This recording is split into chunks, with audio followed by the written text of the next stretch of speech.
Bonsoir à tous ceux qui suivent cet élément, ceux qui sont à la recherche de la vérité, une vérité qui soit incontestable. Et quand je dis une vérité incontestable, c'est une vérité qui tient devant n'importe qui. Ce que Dieu, le Père, m'a révélé, c'est-à-dire ce que le Saint-Esprit, qui est notre Père, m'a révélé, est tel que aucun musulman, aucun bouddhiste, aucun je ne sais quoi n'est capable de nous arracher notre foi. Notre foi est en Dieu le Père, et cette foi en Dieu le Père, nous l'avons reçue par le message de Jésus qui est le Fils de Dieu. Voilà.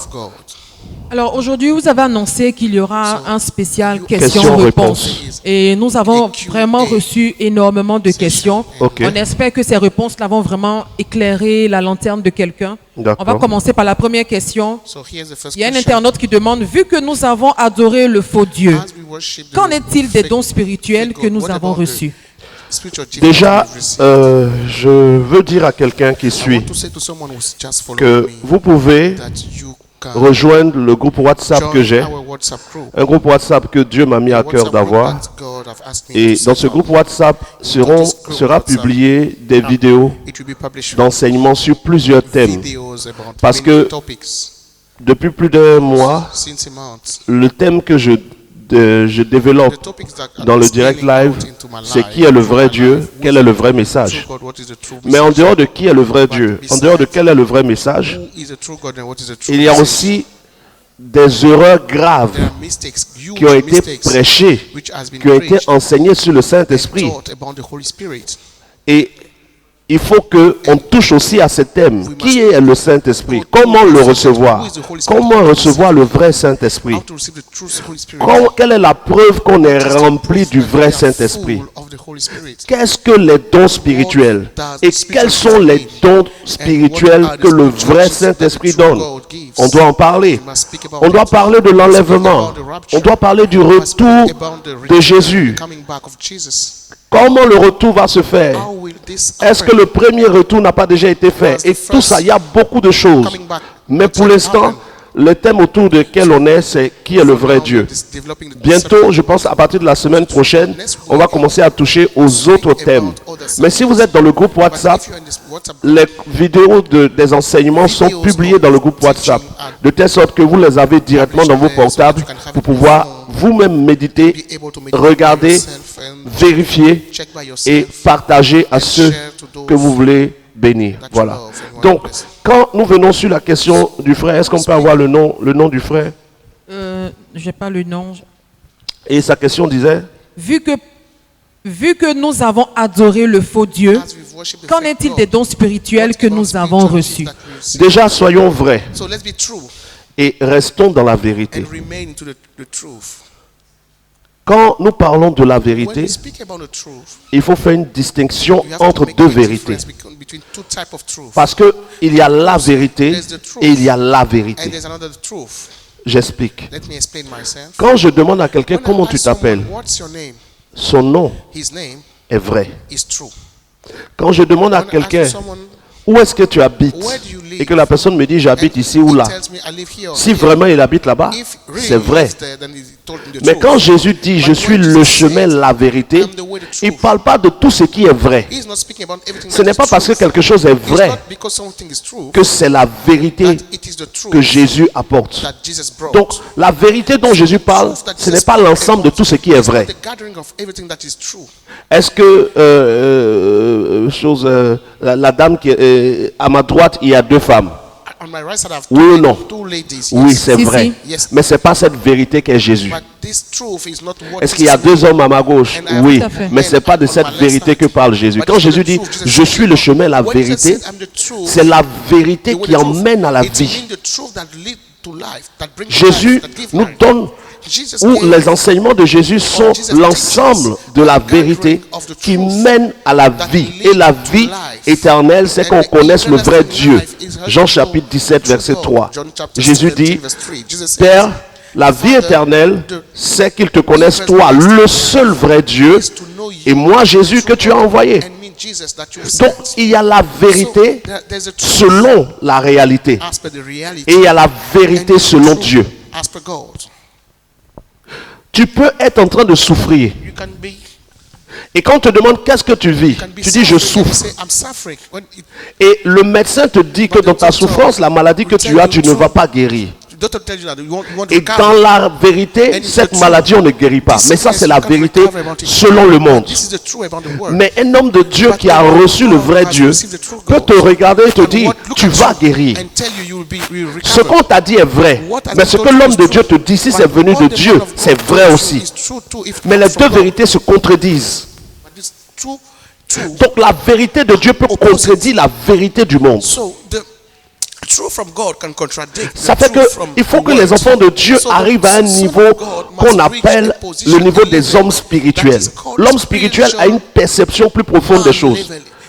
Et c'est une grâce que nous recevons par la présence de la plénitude du Saint-Esprit en nous. C'est vrai que la question dit autre chose, mais je veux expliquer cela comme prélude pour répondre à la question et comme prélude aussi sur les enseignements à partir de la semaine prochaine sur le Saint-Esprit. À partir de la semaine prochaine, on touche à qui est le Saint-Esprit et comment vivre par le Saint-Esprit, comment marcher par le Saint-Esprit, comment entendre le Saint-Esprit, le vrai Saint-Esprit. Et donc, tu peux avoir une vérité. Tu es dans une situation de pauvreté. Tu n'as rien. Mais un homme rempli du Saint-Esprit peut te dire, ainsi m'a dit Dieu, tu es riche. Mais en réalité, tu n'as rien. La vérité selon ta réalité n'est pas fausse. Mais la vérité selon la révélation de Dieu aussi est vraie. Donc il est vrai que tu es pauvre. Mais il est aussi vrai que Dieu dit que tu es riche. Les deux sont des vérités. Et c'est toi qui, entre les deux vérités, vas choisir la vérité qui correspond à ta foi. Si tu choisis la réalité dans laquelle tu es, tu vas commencer à pleurer. Si tu choisis la vérité qui vient selon Dieu, tu vas avoir la foi et changer de niveau. Ce que je viens d'expliquer, les deux vérités qui se contredisent, la vérité selon Dieu et la vérité selon notre réalité, sont un aspect de comment marcher par le Saint-Esprit. Et je pense qu'à partir de la semaine prochaine, je vais bien développer cet aspect-là. Parce que marcher avec le Saint-Esprit, c'est avoir la vérité de Dieu qui s'impose dans la vérité de notre réalité. Et de quel Saint-Esprit je parle? Je parle du vrai Saint-Esprit. Et le vrai Saint-Esprit est le Père. C'est lui notre Père dans les cieux.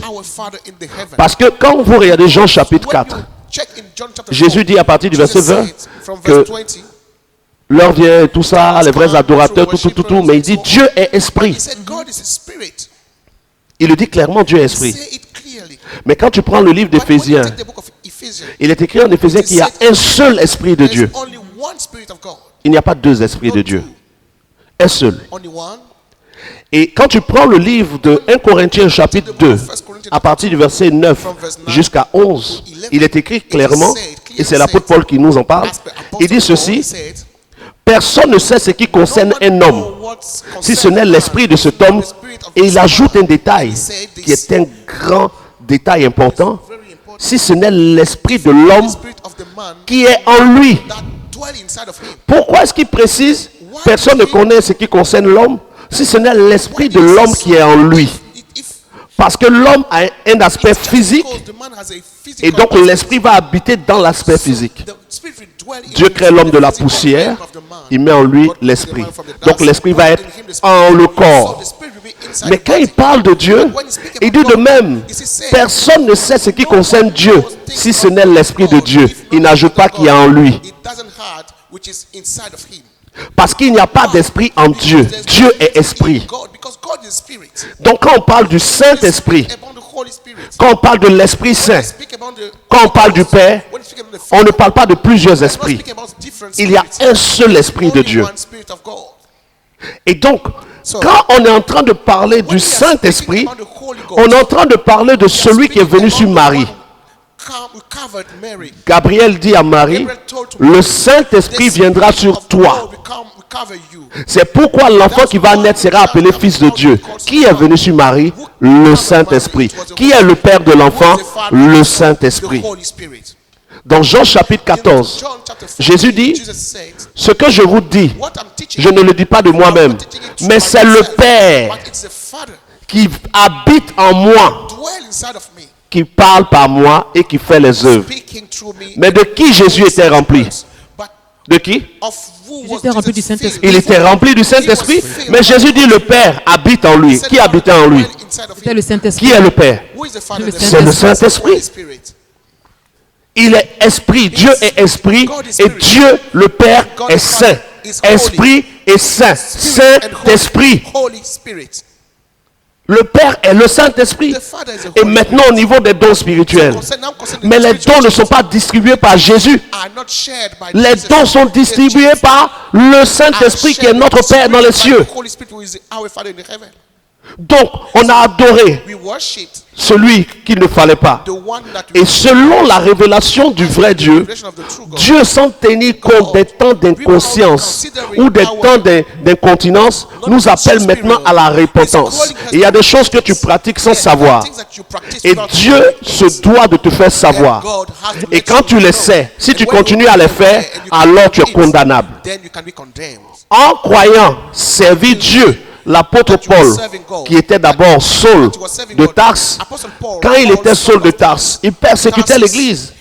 Le jour où Étienne a été tué, Saul, qui va devenir l'apôtre Paul, tenait l'habit, c'est lui qui attrapait l'habit des gens pour qu'on lapide Étienne, qui était un serviteur de Dieu rempli du Saint-Esprit.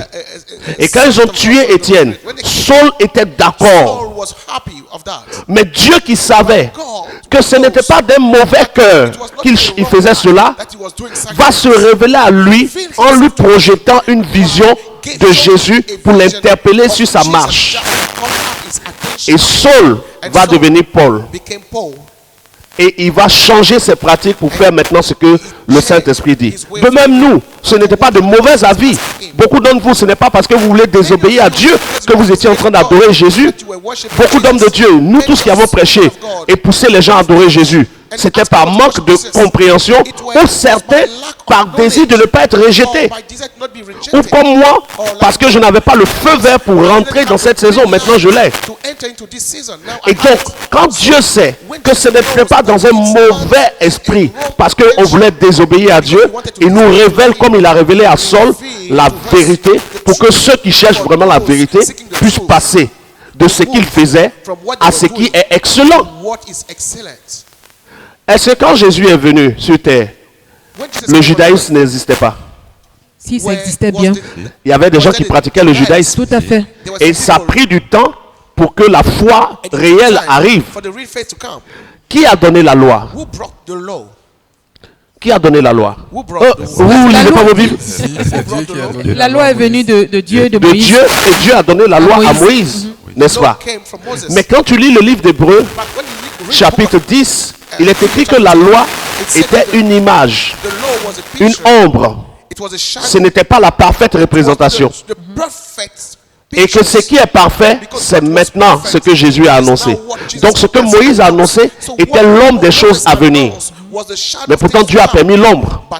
Jusqu'à ce qui est parfait arrive. Maintenant ce qui est parfait, c'est le message de Jésus. Tout à fait. Maintenant le message de Jésus a été déformé et nous a introduit dans ce qui n'est pas parfait. Et Dieu qui est miséricorde nous envoie la révélation du message parfait. À nous d'entrer dans le message parfait. Maintenant, si ayant reçu le message parfait, nous le rejetons, libre à chacun. Sinon, le Saint-Esprit est celui qui donne les dons spirituels. Ce n'est pas Jésus qui les donne. Donc quand le frère demande, qu'en est-il des dons spirituels? Si les dons spirituels que vous avez reçus viennent du vrai Saint-Esprit, alors vos dons sont de bons dons.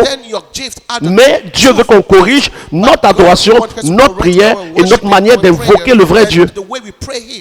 Voilà. D'accord, c'est bien compris. Vu que vous avez touché le côté du Saint-Esprit, il y a une question qui va en ce sens-là. La question dit, celui qui m'a vu a vu le Père, alors comment pouvons-nous dire que les deux sont dissociés? Celui qui m'a vu a vu le Père. C'est une des questions qui revient le plus souvent, mais je vais y répondre encore.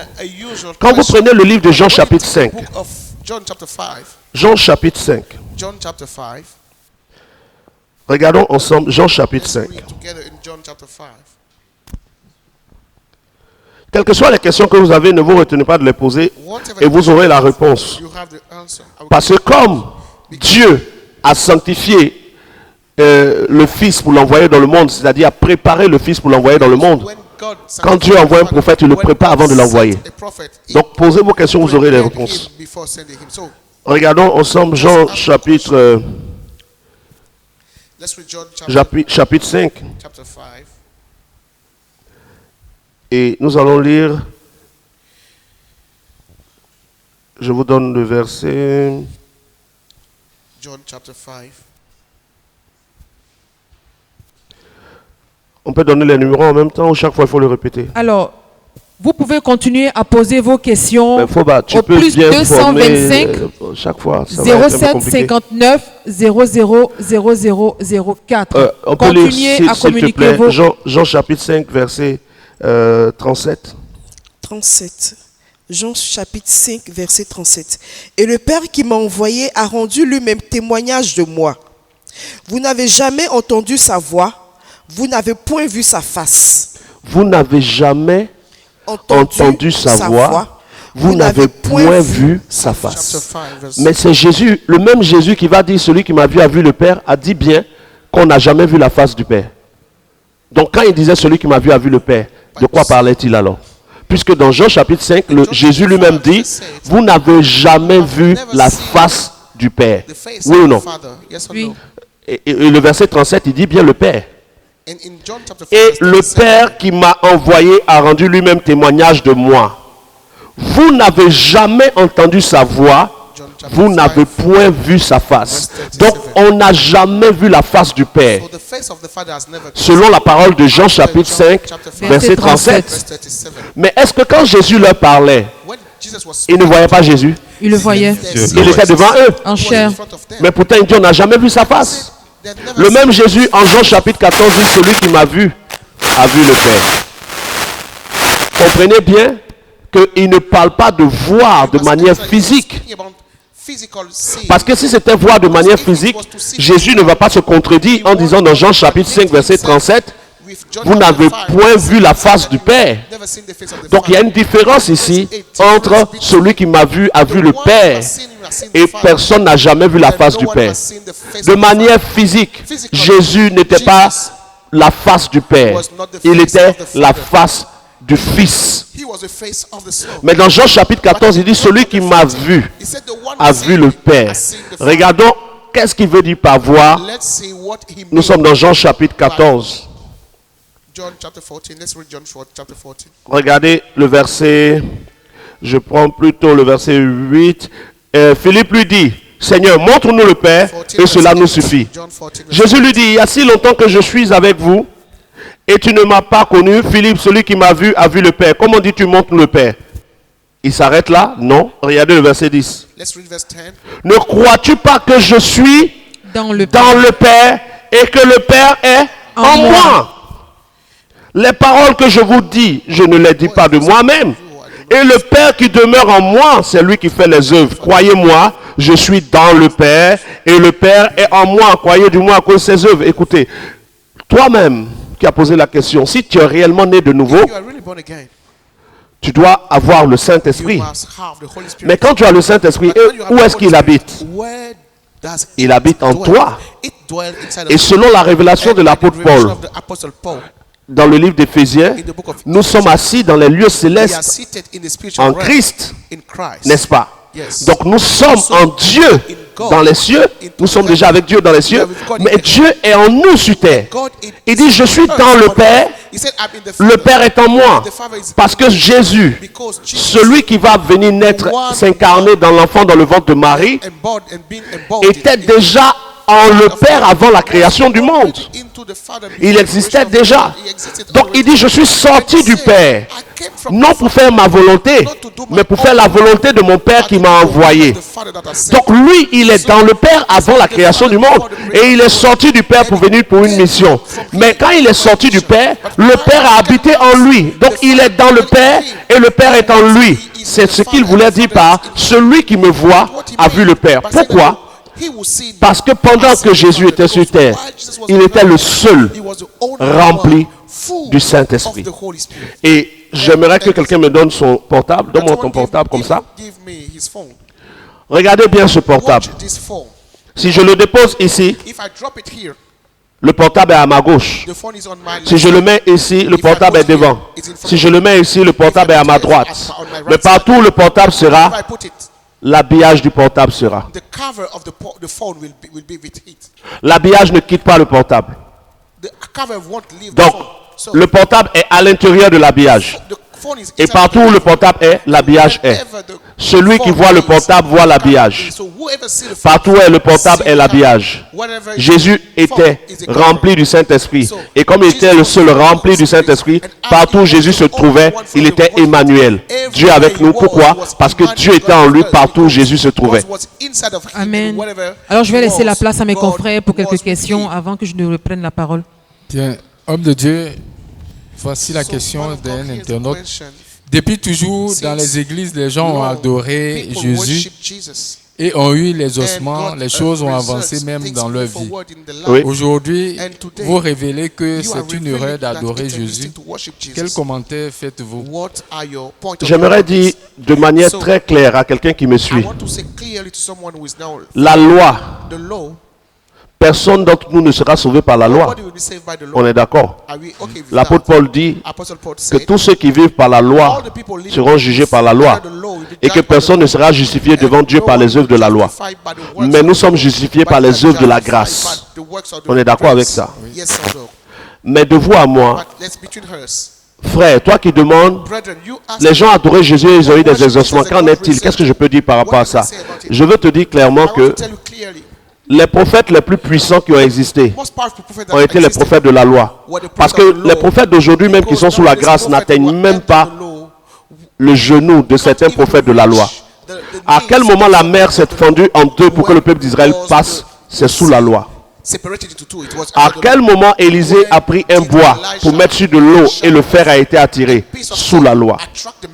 À quel moment des cailles tombaient du ciel où on n'avait même pas besoin d'aller à la chasse? Sous la loi.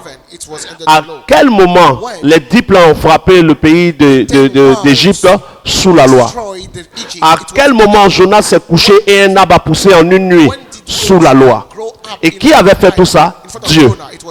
Malgré que la loi n'était pas parfaite, Dieu agissait. Parce que Dieu prévoyait de révéler la grâce. Ce n'est pas parce que quelque chose que nous pratiquons n'est pas totalement vrai que Dieu n'agit pas. Et même pire, certaines personnes aujourd'hui adorent Marie. Ils prient Marie et ils disent que Marie est une déesse dans les cieux. Mais pourtant, quand ils font leur pèlerinage, il y a des miracles et il y a des exaucements. Je viens dire à quelqu'un qu'il y a eu des exaucements dans les prières et dans les adorations à Jésus, qu'il y a des prières et des bénédictions en griffes, des exaucements dans les prières à Marie, ne fait pas que le message dans lequel on adore Marie est vrai. Ne fait pas que les messages dans lesquels on prie Marie est vrai.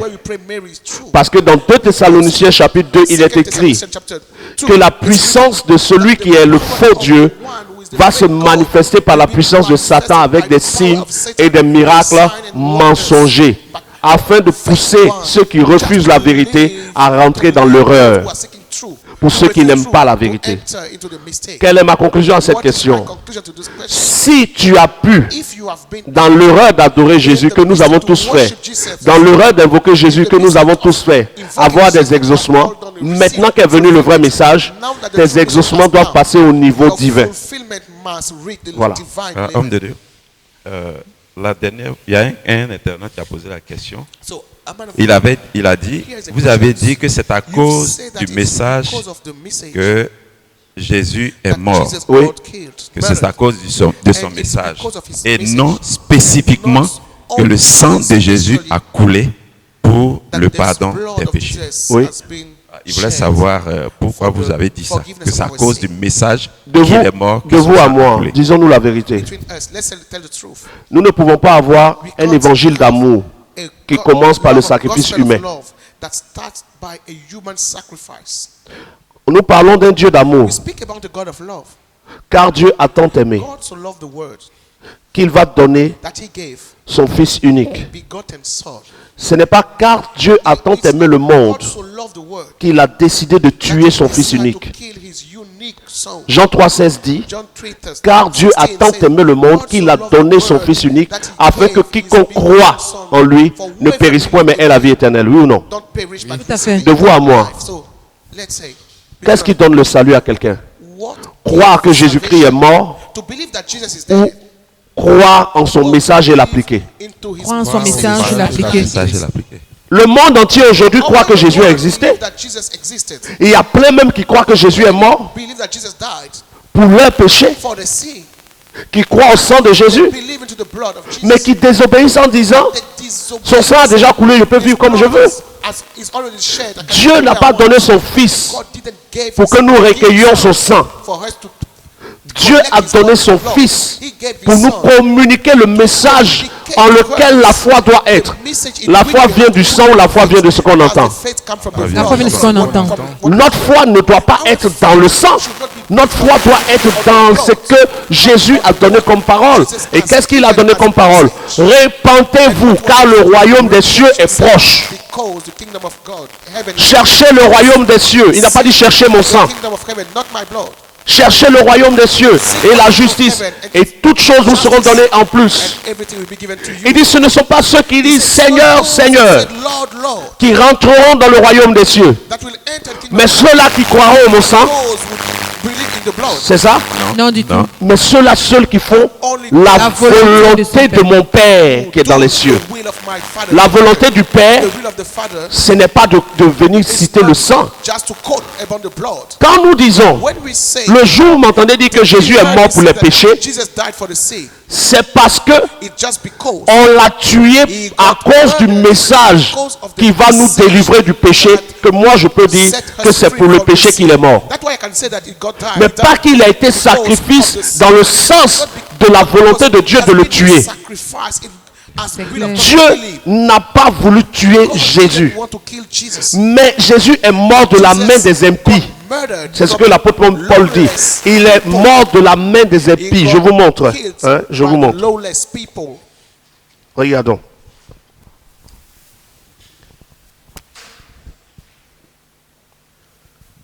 Nous allons dans le livre des Actes des Apôtres.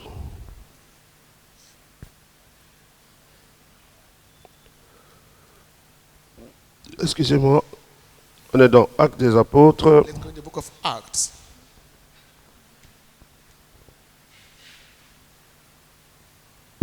Alors, le numéro est toujours ouvert. C'est le plus 225 07 59 00 0004.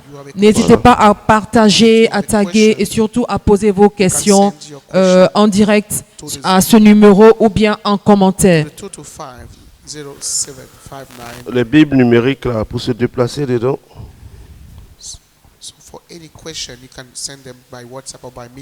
Continuons à partager, continuons à partager.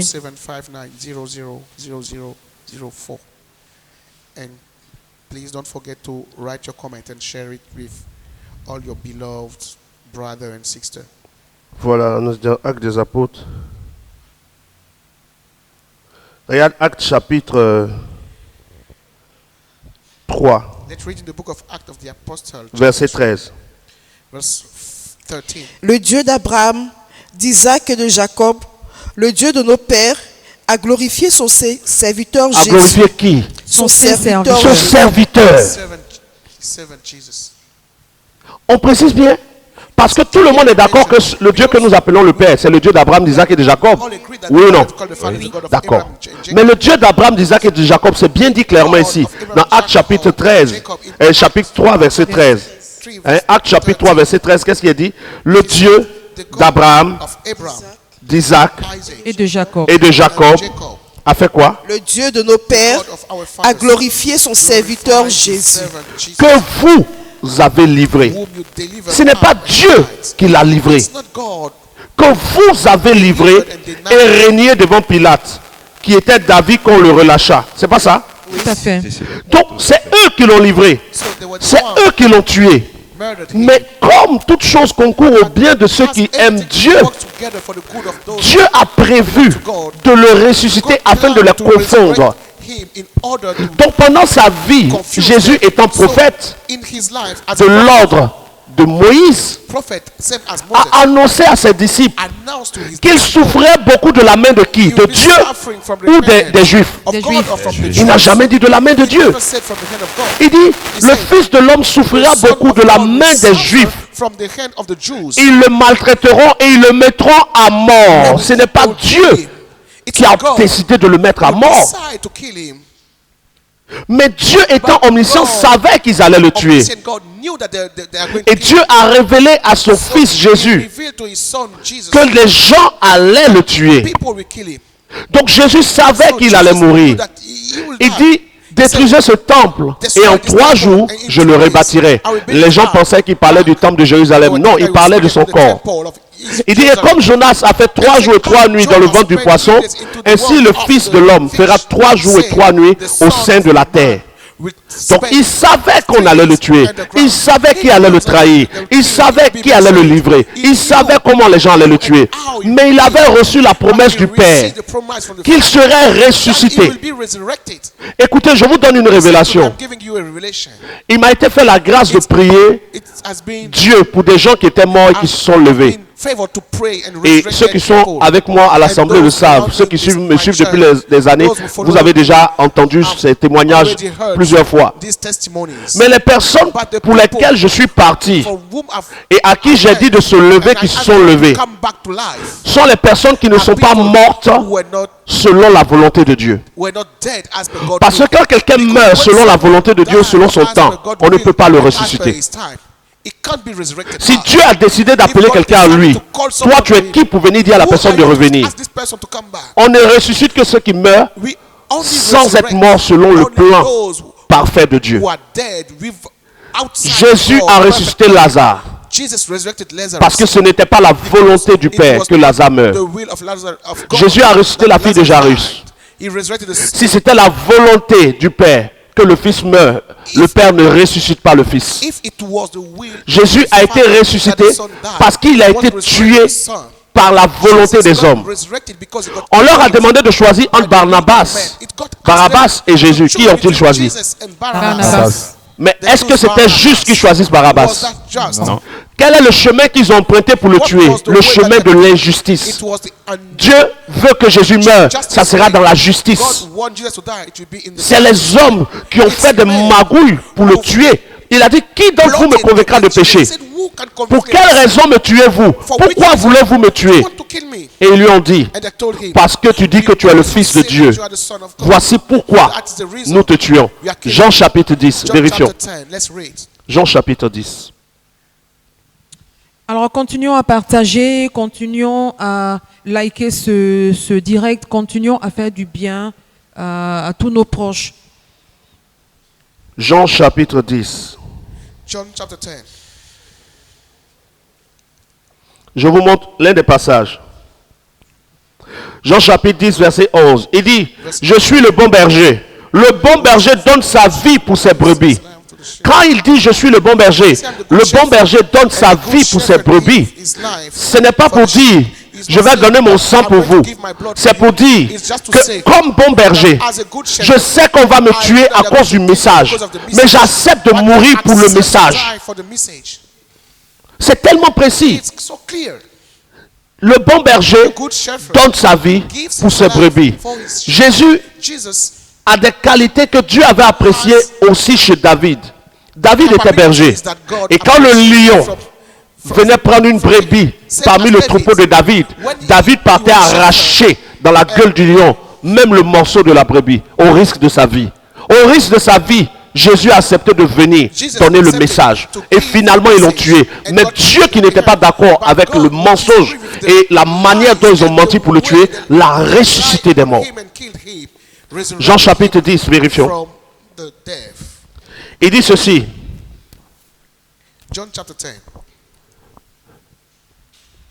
Le Père m'aime parce que je donne ma vie afin de... Jean chapitre 10, verset 17. Afin de la reprendre. Il dit, je donne ma vie afin de la reprendre. Il savait qu'il allait être tué. Mais il savait que le Père allait le ressusciter. Le verset 18. Personne ne me l'enlève, mais je la donne de moi-même. J'ai le pouvoir de la donner et j'ai le pouvoir de la reprendre. Tel est l'ordre que j'ai reçu de mon Père. Vous comprenez? Il dit, personne ne me l'ôte. Ce n'est pas le Père qui ôte la vie au Fils. C'est la méchanceté des hommes qui refusaient le message. Dans certaines versions, même vous voyez, on dit les Juifs étaient irrités en l'écoutant. Et à plusieurs reprises, ils ont voulu mettre la main sur lui. Mais le Père n'a pas permis et il se faufila entre leurs mains. Quelqu'un suit? Amen. Regardez ensuite le verset 19. Il y eut à nouveau, à cause de ces paroles, division parmi les Juifs. Plusieurs d'entre eux disaient, il a un démon, il est fou. Pourquoi vous l'écoutez? D'autres disaient, ce ne sont pas les paroles d'un démoniaque. Un démon peut-il ouvrir les yeux des aveugles? Vous arrivez à suivre? Oui. Regardez maintenant. Il dit, le verset 31. Alors les Juifs le prirent de nouveau des pierres pour le lapider. Jésus leur dit, je vous ai fait voir plusieurs bonnes œuvres venant de mon Père. Pour laquelle me lapidez-vous? Ils vont répondre pourquoi ils veulent le tuer. Les Juifs lui répondirent, ce n'est point pour une bonne œuvre que nous te tuons. Nous voulons te tuer, nous voulons te lapider. Mais pour un blasphème. Et parce que toi, qui es un homme, tu te fais Dieu. Jésus leur répondit, n'est-il pas écrit dans votre loi, j'ai dit vous êtes des dieux? Si elle appelait Dieu ceux à qui la parole a été adressée, et si l'écriture ne peut être anéantie, celui que le Père a sanctifié et envoyé dans le monde, vous lui dites tu blasphèmes. Et parce que j'ai dit je suis le Fils de Dieu, parce qu'il disait je suis le Fils de Dieu, c'est la raison pour laquelle on l'a tué. Ils ne l'ont pas tué parce que Dieu voulait qu'on le tue, parce que Dieu a besoin du sang. Dieu n'a pas besoin du sang. Ah. Hébreux chapitre 10, verset 3. Mais le souvenir des péchés est renouvelé chaque année par ces sacrifices. Car il est impossible que le sang des taureaux, et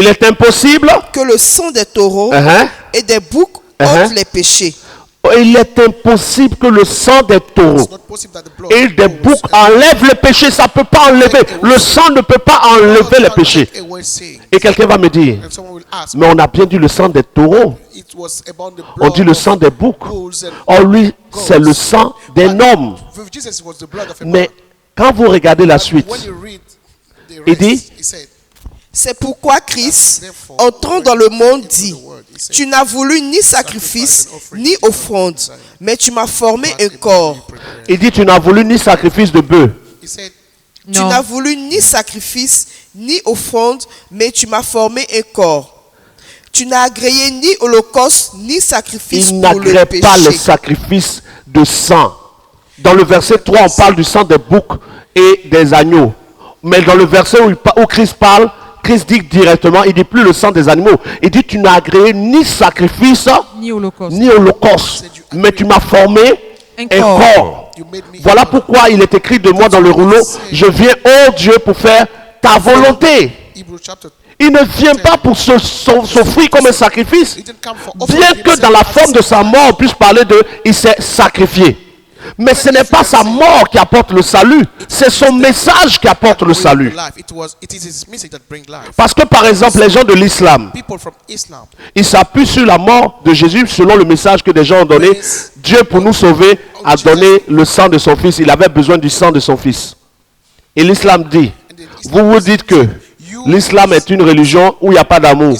Mais vous, votre amour, votre Dieu qui aime jusqu'à tuer son propre enfant, là, ça c'est de l'amour. Dans l'islam, pour se sanctifier, il faut faire ablution. Dans l'évangile le faux évangile, pour se sanctifier, il faut le sang d'un être humain qui est mort.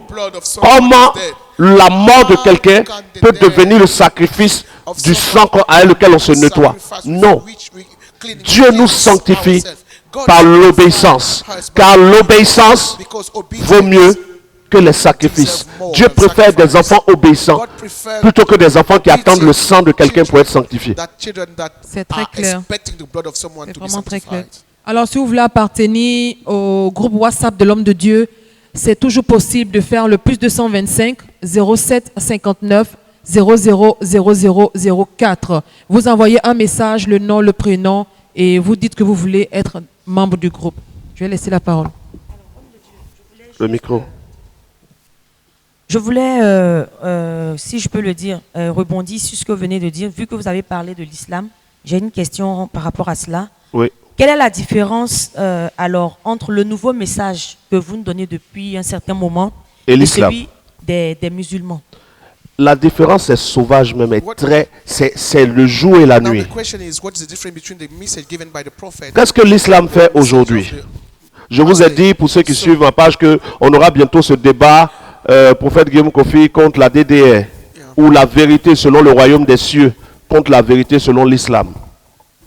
Mais qu'est-ce que l'islam fait? L'islam fait ce qu'on appelle la stratégie de Satan. Ou la stratégie du python. Ou la stratégie du serpent. C'est quoi la stratégie du serpent? Satan copie le blé et il crée l'ivraie. Ce n'est pas mon message qui est identique au message de l'islam ou qui ressemble.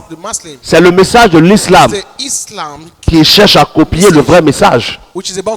Parce que le message que je donne aujourd'hui n'est pas le nouveau message. C'est le message que Jésus a donné avant que Mahomet n'existe. Parce que le message que je donne est le message que Jésus est venu nous donner. Et quand Jésus est venu nous donner ce message, Mahomet n'était pas révélé. Quand la Torah a été écrite, le Coran n'existait pas. Donc je suis en train de vous donner le vieux message. Donc c'est plutôt l'islam qui donne une version du vrai message déformée. Et moi je ramène le peuple de Dieu sur le vrai message. Il sort en 2023, mais il est vieux plus que 2023, plus que nous tous. Je ne sais pas si quelqu'un comprend ce que je dis. Je ne suis pas en train de donner un nouveau évangile. Je donne le vieux évangile qui a été déformé jusqu'à aujourd'hui. Voici ce qui est vrai. Le blé, c'est ce que je donne. L'islam donne l'ivraie. Il dit ceci dans la parabole du semeur. Le semeur a semé le blé. Et quand les serviteurs se sont endormis, l'ennemi est venu semer l'ivraie. Qui est le semeur qui a semé le blé? Dieu par Jésus. Oui ou non? Oui. Donc Jésus, 2000 ans en arrière, a semé le blé. Dans l'histoire de l'Église, à un moment, les serviteurs se sont endormis pour devenir des lecteurs seulement de la Bible. Et pendant qu'ils ont passé leur temps à être que des lecteurs de la Bible, l'ennemi a semé l'ivraie. Et les deux ont grandi ensemble, l'ivraie et le blé. Et dans le temps de la fin, il dit il enverra ses anges pour faire le tri. Quand on dit ange, c'est envoyé, je suis un envoyé. Tous ceux qui sont envoyés sont considérés comme des anges. Et nous sommes en train de faire le tri pour sortir le blé et que l'ivraie soit dévoilée comme l'ivraie. Donc le message de l'islam est l'ivraie qui est venue après le blé. Ce n'est pas mon message qui vient après l'islam. Le message de Jésus est venu avant le message de l'islam. Je ne sais pas si vous comprenez bien. C'est très clair. Donc eux, ils copient. Ils ont pris les parties qui sont vraies, à savoir que Jésus est le Fils. Ils ont pris à savoir que Dieu est unique. Ils ont pris les adorations de Moïse, le fait de se prosterner pour prier. Ils ont pris la circoncision que Moïse avait donnée. Ils ont pris les ablutions. Ils ont mélangé le message de Jésus, des parties du message de Jésus et des parties du message de Moïse pour en faire une religion qu'on appelle l'islam. L'islam était composé de certaines paroles de Jésus et des paroles de Moïse associées pour avoir cette religion. Mais le vrai Jésus n'est pas venu faire un condensé de Moïse et de lui. Il est venu nous révéler un message qui est exclusif, qui vient du Père. Donc il y a une grande différence entre ce que je dis et l'islam. L'islam a pris des parties du message de Jésus et des parties du message de Moïse et ils ont fusionné pour donner ce qu'on appelle la vérité du Coran. Et le Coran parle de la Torah. Le Coran parle de Jésus. Le Coran dit que Moïse est un réel prophète. Le Coran dit que la Torah est un livre réel qui vient de Dieu. Le Coran dit que Jésus est un vrai envoyé de Dieu. Et que tout musulman doit croire en Jésus. Regardez cette religion. Mélange de Jésus et de Moïse associés pour donner l'islam. Mais là où ils vont conduire beaucoup à l'enfer, c'est que le Coran maintenant dit que Dieu n'a pas de fils. Mais pourtant, si Dieu n'a pas de fils selon le Coran, la Torah dit bien que même Adam était appelé fils de Dieu. La Torah dit que les fils de Dieu étaient dans les cieux avec Dieu. Le Coran rend témoignage à la Torah, mais la Torah ne rend pas témoignage au Coran. Qui donc on doit écouter? Quand quelqu'un vous dit, ce prophète dit la vérité, qui vous allez écouter? Le prophète. Et quand le prophète dit, celui qui vous a dit que je dis la vérité, c'est qu'il a dit est vrai, mais lui-même est faux. Vous allez me croire ou pas? La Torah dit que le Coran n'existe pas. Ne donne aucune caution au Coran. Mais le Coran dit que la Torah vient de Dieu. Le Coran dit qu'il faut croire en le message du livre, c'est-à-dire de la Torah. Il faut croire en le message de Jésus qui est réellement venu de Dieu.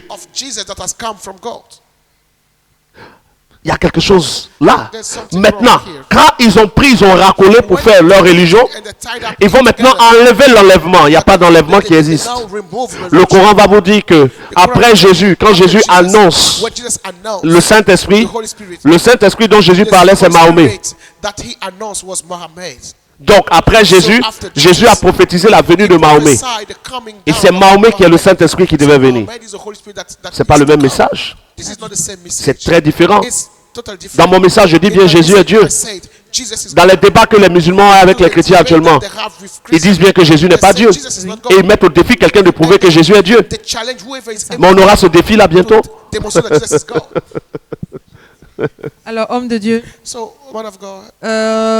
j'ai une autre question. Pour ceux qui n'arrivent pas encore à entendre la parole de Dieu, quelle est la conduite à tenir? Et est-ce qu'on doit encore méditer les écrits de la Bible?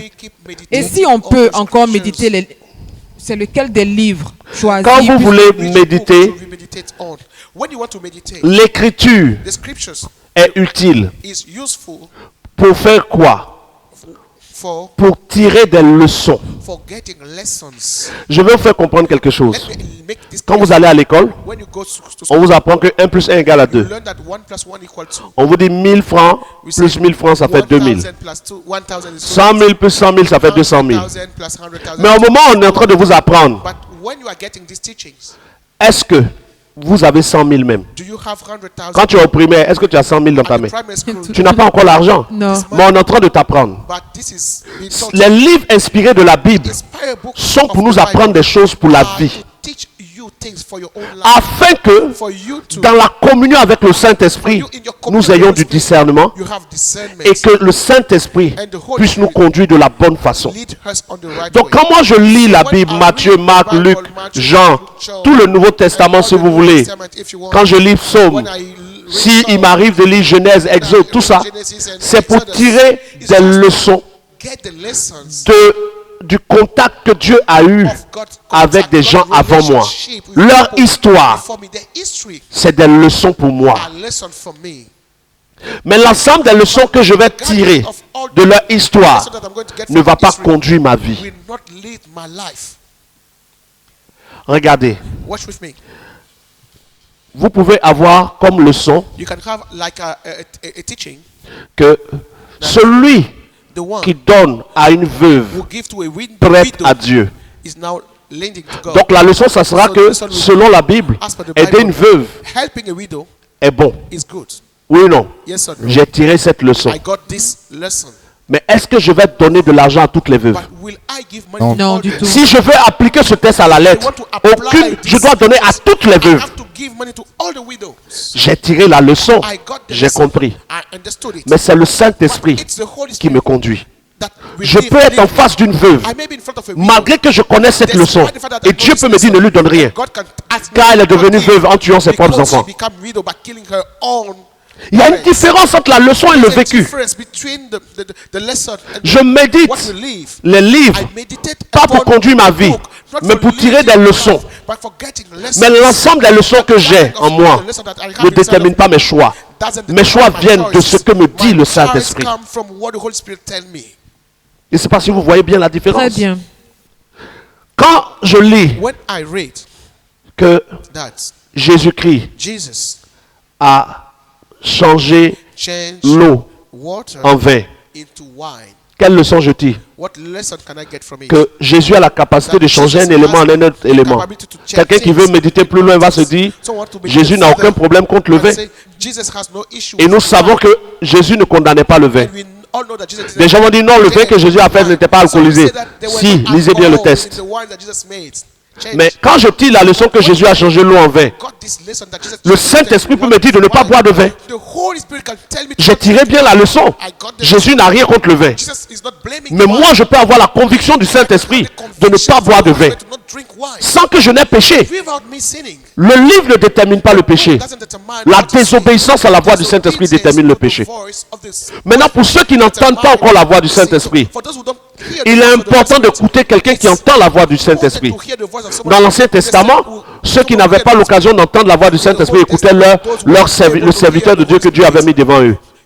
Moïse dit dans le livre de Deutéronome 28, verset 1, si tu écoutes la voix de l'Éternel, ton Dieu, que je te prescris. Donc Dieu parlait directement à certains et Dieu parlait à certains par quelqu'un. En écoutant quelqu'un qui entend la voix de Dieu, ton écoute de Dieu s'ouvre. Ta perception du Saint-Esprit se développe. Et la semaine prochaine, j'arrive sur comment entendre la voix du Saint-Esprit. D'accord. Donc, lis la Bible. Les livres inspirés est utile, mais ce n'est pas ce qui va nous conduire. Jésus dit, quand le Saint-Esprit viendra, il vous conduira dans toute la vérité. Par la Bible, en tout cas les livres inspirés, je découvre des vérités, mais je n'ai pas toute la vérité. Mais quand le Saint-Esprit vient, il me conduit dans toute la vérité. C'est clair. Alors, homme de Dieu, la dernière fois, quand vous étiez en train de parler des imperfections qui se trouvaient dans les Écritures, alors vous aviez dit comme ça que Paul a dit, le péché est dans la chair. Oui. Paul a dit, le péché est dans la chair. Et pourtant, celui qui a eu à pécher la première fois, c'est Satan, mais il n'avait pas le chair. Mais comment on peut définir le péché à partir de ce moment-là?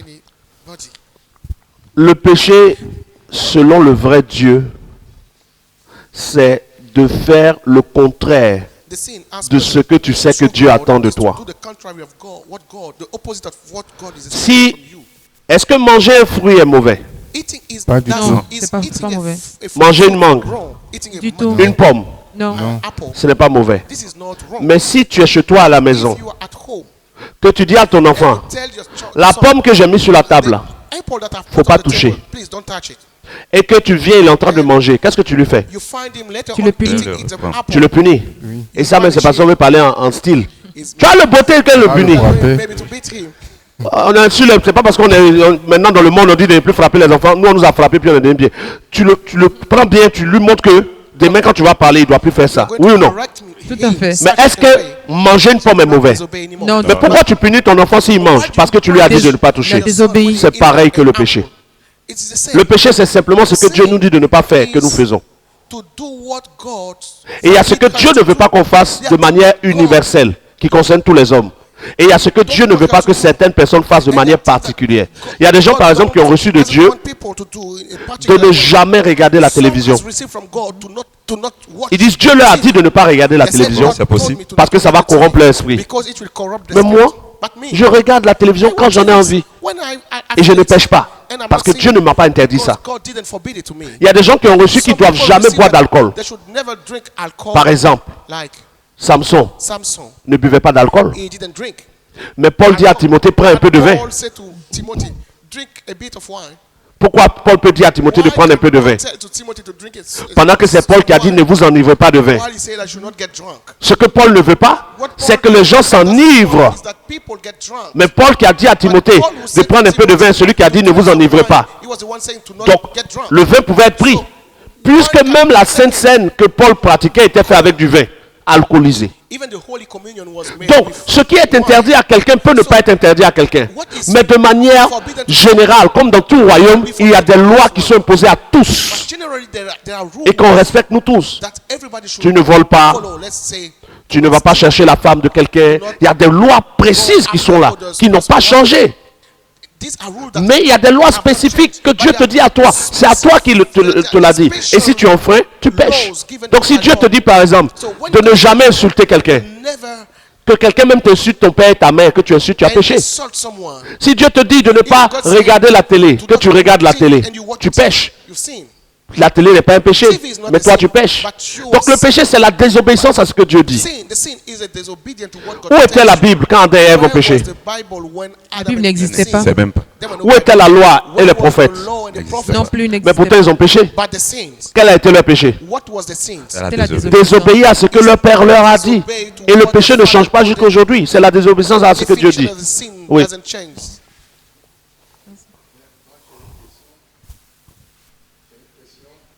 Puis-je permettre le micro? Prenez un seul micro, au moins on est sûr. Déposez l'autre sur la table pour ne pas qu'on se mélange.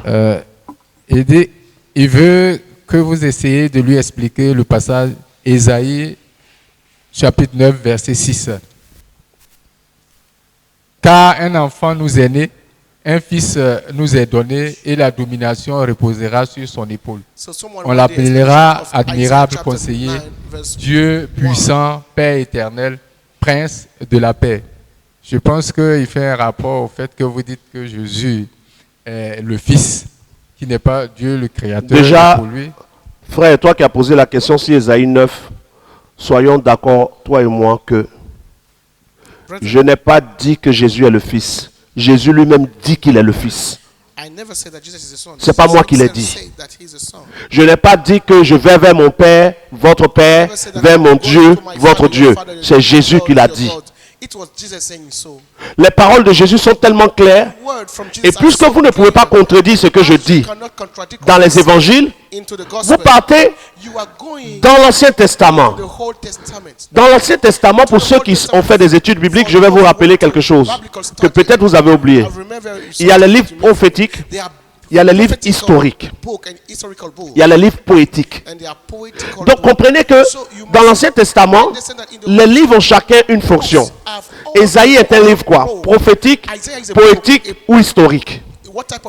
Un livre prophétique est un livre qu'on ne regarde pas le français pour suivre le français. On regarde le français pour avoir la révélation de ce que le prophète a voulu dire. Donc on ne prend pas mot pour mot. Comment dans Ésaïe 9 on peut dire un enfant nous est né et on l'appelle père? Comment un enfant peut être appelé père? Comment un enfant peut être appelé Dieu vivant? Comment? Il faut avoir la révélation. Ésaïe est un livre prophétique. Et moi, comme je suis prophète, je vais t'expliquer Ésaïe 9. Mais déjà, prenez le temps de comprendre que le prophète Guillaume Kofi que je suis n'a pas dit que Jésus est le Fils. Jésus lui-même dit qu'il est le Fils. Ce n'est pas moi. Je n'ai pas écrit Matthieu, Marc, Luc et Jean. Mais toutes les paroles de Matthieu, Marc, Luc et Jean, Actes des Apôtres, 1, 2 Corinthiens, Romains, Galates, Éphésiens, de Matthieu jusqu'à Apocalypse, révèlent que Jésus est le Fils. Ce n'est pas moi.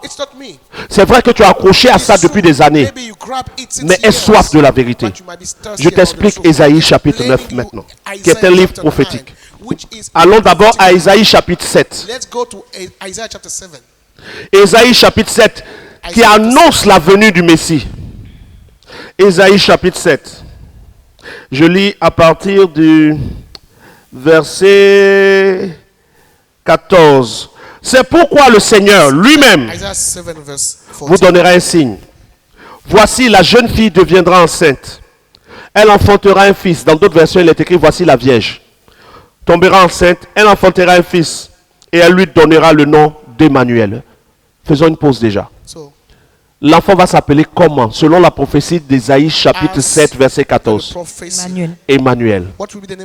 Mais quand vous prenez Matthieu chapitre 1, regardons. Matthieu chapitre 1.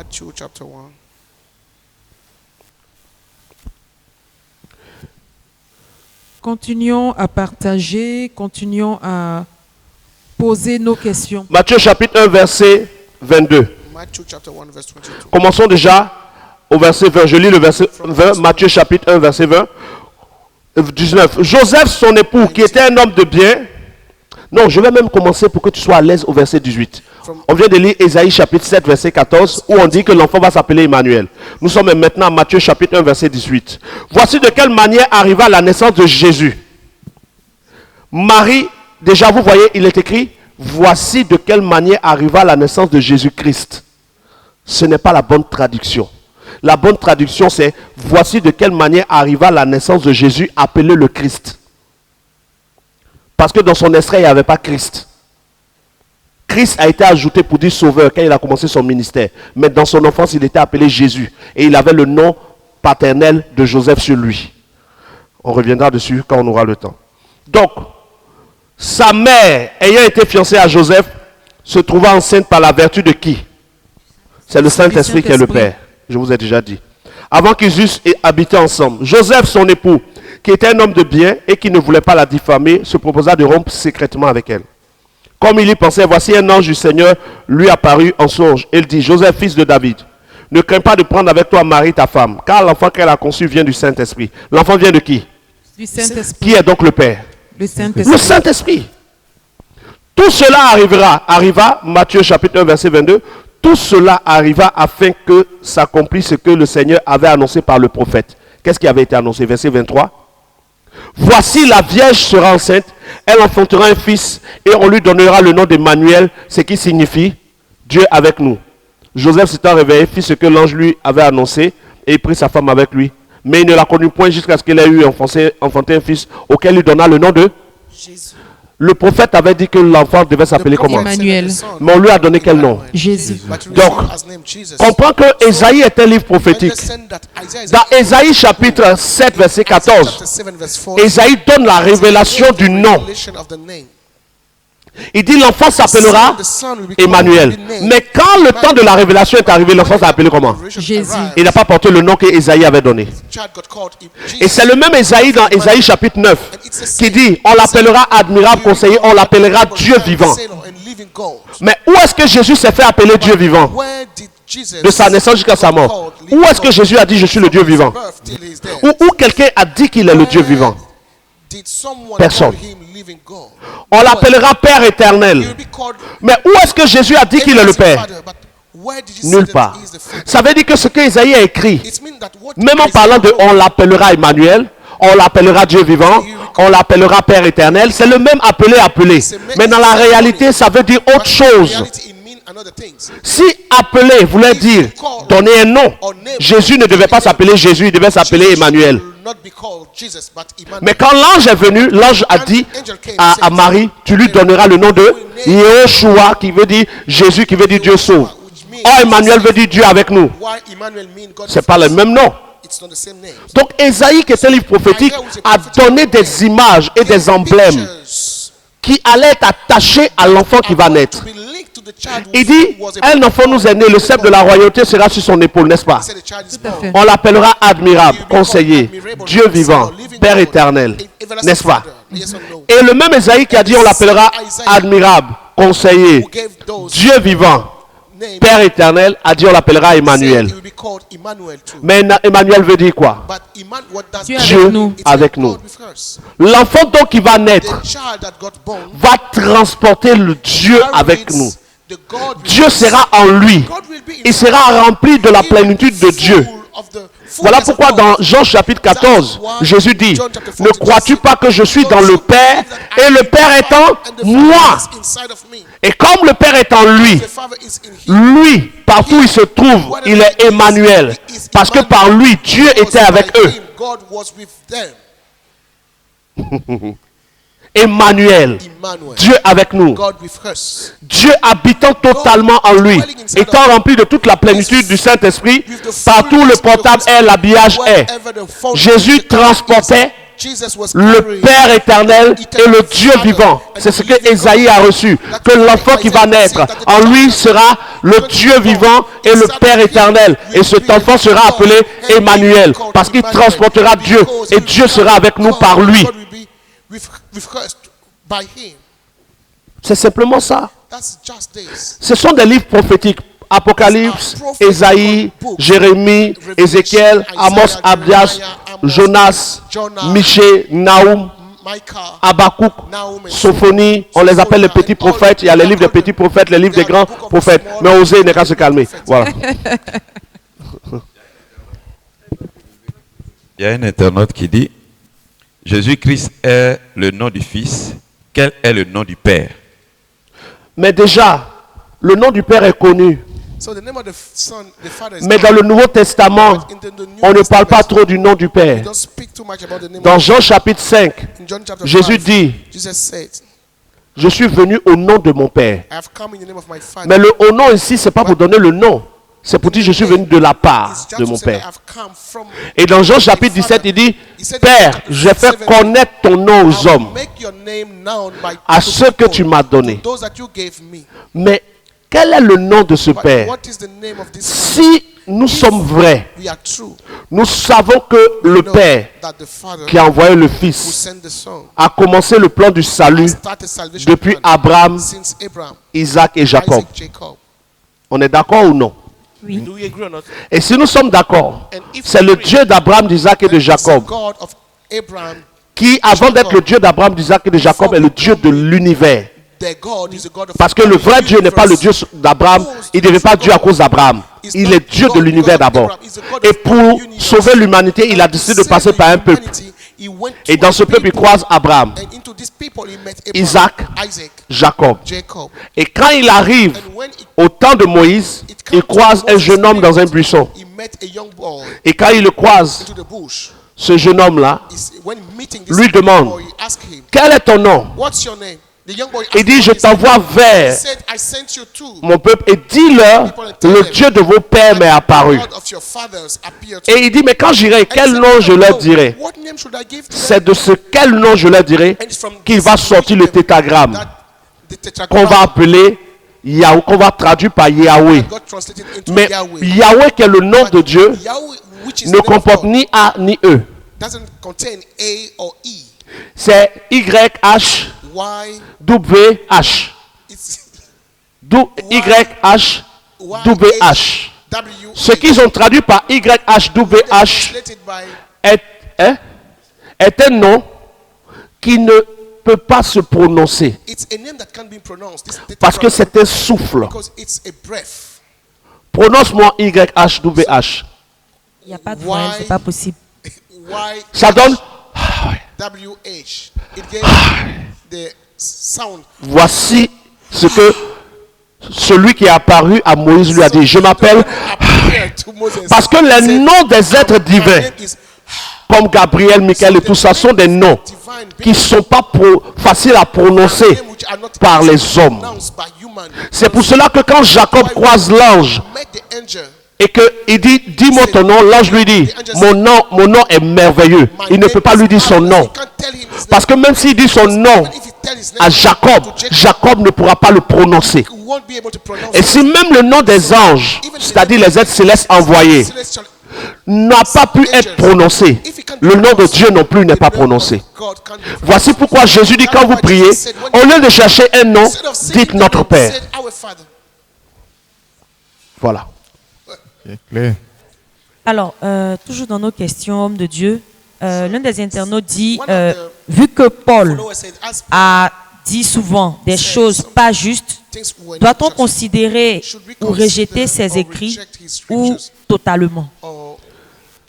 J'aimerais vous faire voir rapidement quelque chose sur Matthieu chapitre 16 pour répondre à cette question.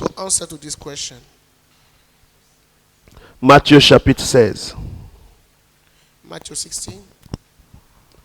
Matthieu chapitre 16. Je vous en supplie, vous qui suivez les directs, ne restez pas dans vos pensées. C'est un piège de Satan. Si tu es sûr que ce que moi je dis est faux, tu as la possibilité de m'inviter en échange public.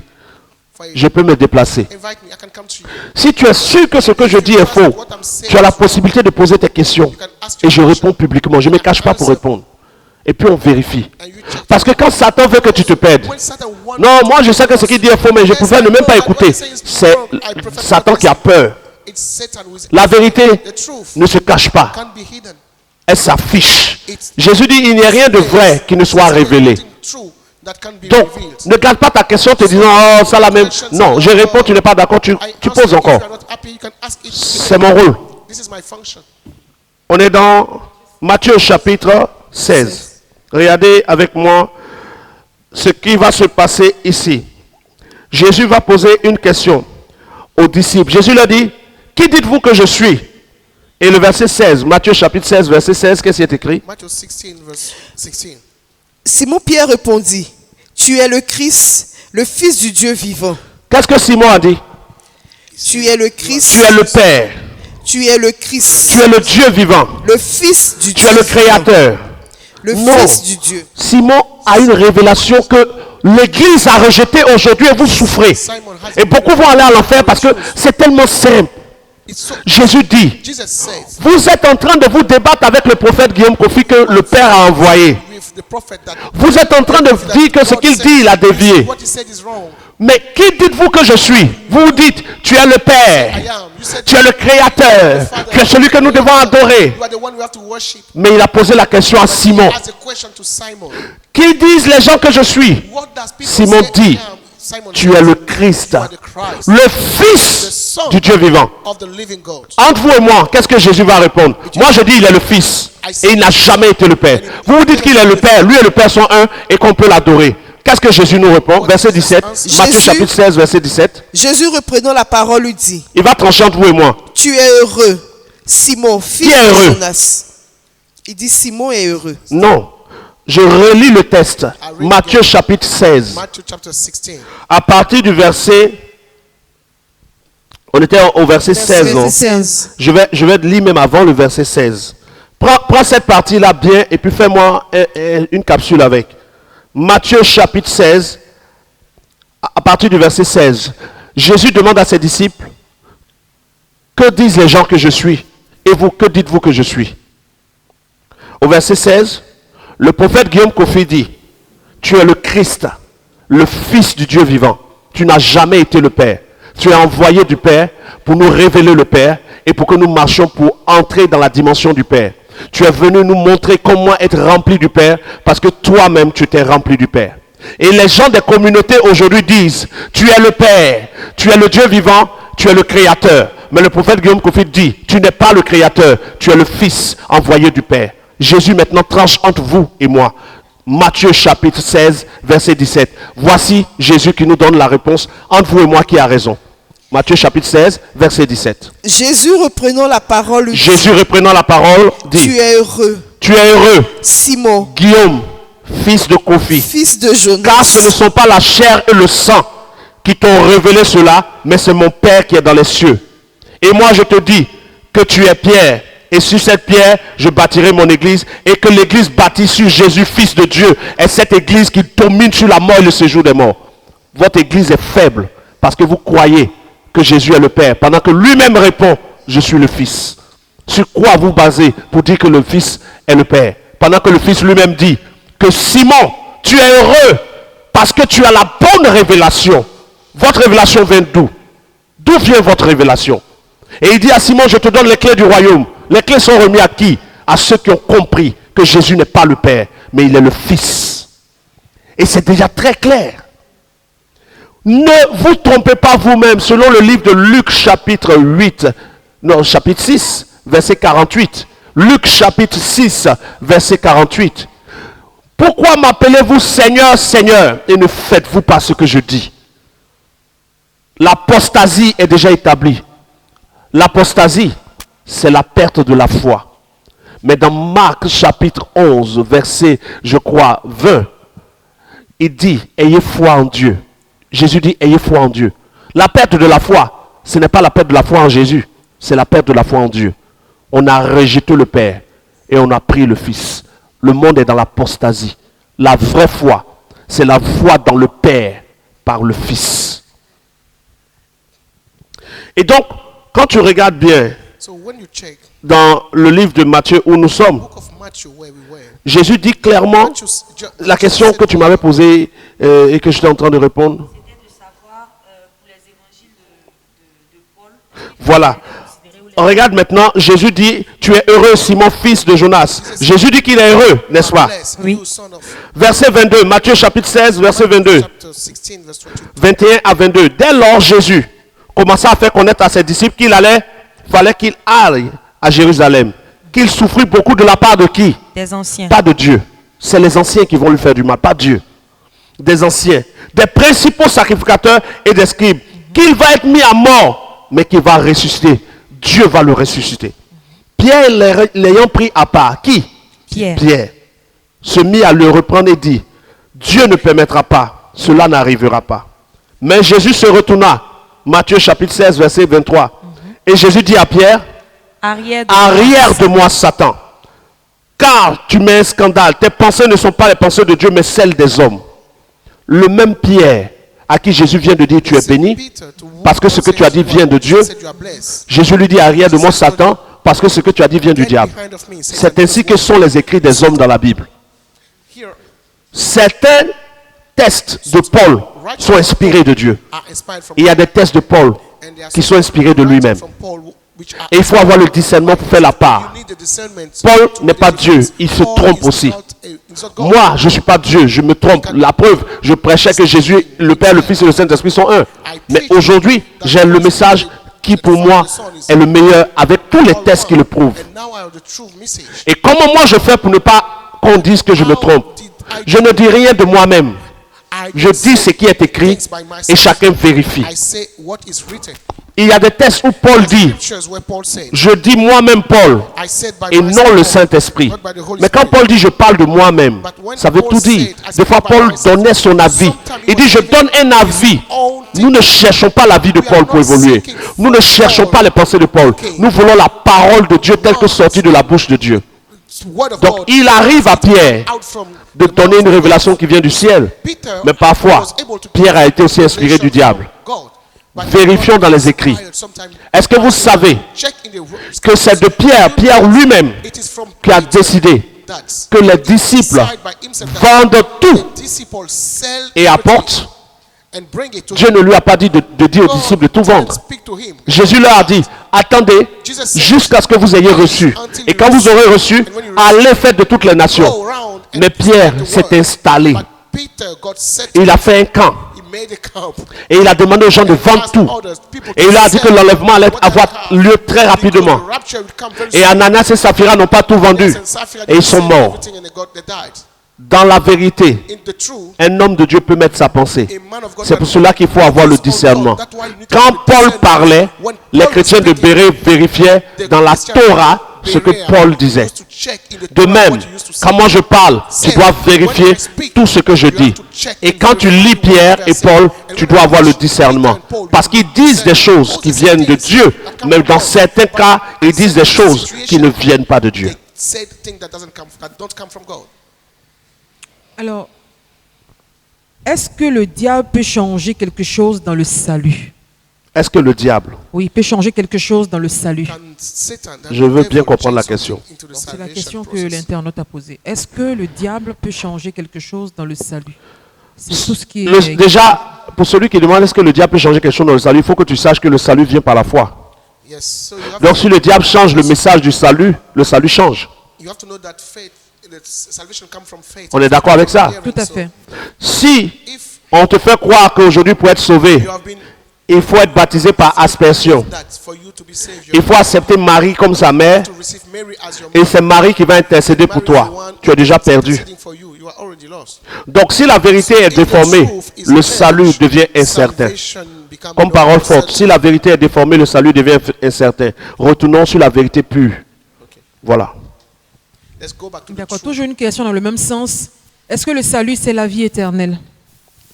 Est-ce que le salut, c'est la vie éternelle? C'est la vie éternelle.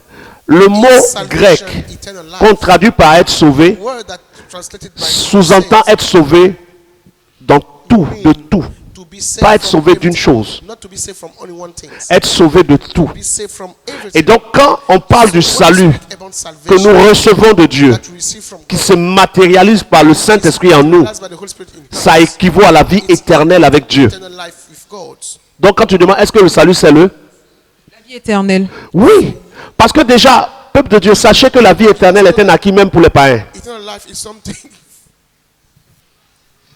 Il faut mettre ça aussi en parole forte pour moi. La vie éternelle est un acquis même pour les païens. C'est le lieu où cette vie va se dérouler qui détermine le salut véritable.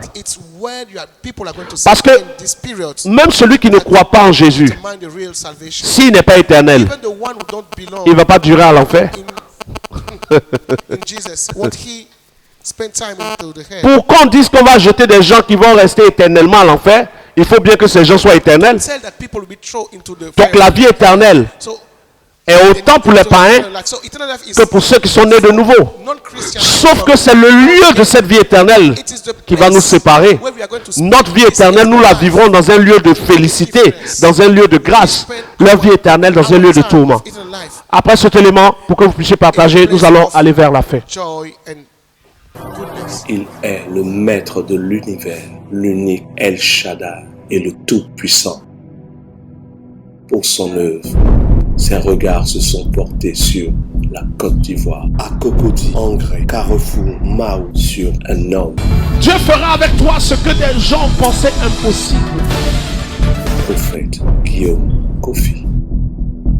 Homme de résultats, guérison, enfantement, délivrance. Le prophète Guillaume Kofi. Il est le maître de l'univers. Ton problème n'est pas un problème quand tu sais adorer l'Éternel. L'adorer, c'est le mettre au-dessus. Atmosphère d'adoration et de restauration. Rendez-vous tous les dimanches à partir de 7h30 pour un culte extraordinaire avec le prophète Guillaume Kofi. Infoline 07 78 18 12 29. Ton problème n'est pas un problème quand tu sais adorer l'Éternel. L'adorer, c'est le mettre au-dessus.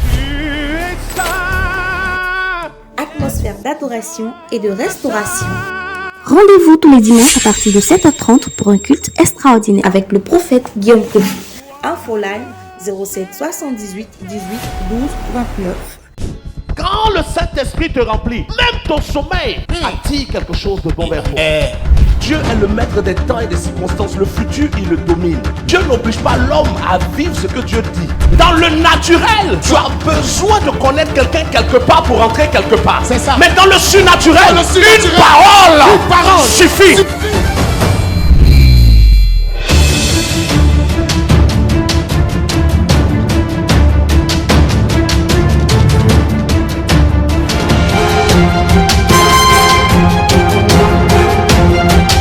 Voilà, donc pour ceux qui ont partagé, merci à vous. Nous allons dans les dernières questions. Et si vous en avez d'autres, n'oubliez pas de les envoyer sur nos différents numéros WhatsApp. Et pour ceux qui sont dans le groupe WhatsApp, vous pouvez poser vos questions. Il y a un numéro qui est mis dans le groupe où vous pouvez envoyer vos questions pour être répondues. Ok. Là, il y a un internaute qui a posé une question. Bon, on n'entend pas. Il y a un internaute qui a posé une question. Bon, il faut la poser. Il dit, quel est le plus grand miracle qui a été fait dans la Bible? Quel est le plus grand miracle? Non, mais déjà, il faut comprendre bien, quand tu demandes quelle est la sauce qui est la plus douce, ça dépend de chacun. Pour toi, en posant cette question, tu me diras peut-être que le plus grand miracle, c'est le salut. Mais pour quelqu'un d'autre, le plus grand miracle, ça sera la résurrection de Lazare.